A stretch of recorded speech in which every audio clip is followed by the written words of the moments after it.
Në muajt e verës, në kufirin Kosovë, Serbi ka automjete më shumë se zakonisht, sepse në këtë kohë shumë qytetarë të Kosovës që jetojnë në vendet perëndimore vinë në Kosovë. Por procedurat e gjata për të kaluar kufirin në këtë pikë kufitare po përbëjnë shqetësim të madh për ta. Kemi arë për Zvicrë, rrugës kemi arë ma mirë se vjetë, se mi nisë pak ma vonë, pak në për Serbi në ka ra me prit, në aty për në lojnë më në prit. Maltretinë gjys 45 minuta kemi prit aty, po, si me thonë, janë kush janë, bojnë që shtojnë. Po i lypin letra, po lypin ase, po duhet mi avlon përgaditun, kejt, kus po i kemi në regull e këto mrapa, po, pse si ki përgadit për para.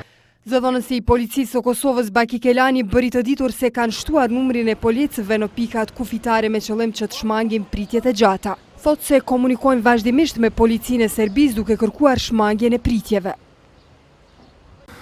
Ne si policia e Kosovës bëjmë kontakt edhe me autoritetet policore serbe, shpesh ju kërkojmë që të aplikojnë procedurat e përshpejtuara të kalimit kufitar edhe ata në mënyrë që të kemi sa më pak pritje.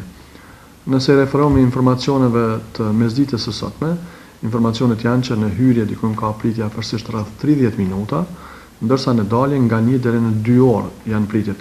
Sipas policisë së Kosovës, në periudhën janar-dhjetor të vitit 2015, janë kontrolluar mbi 40.000 persona dhe mbi 24.000 automjete.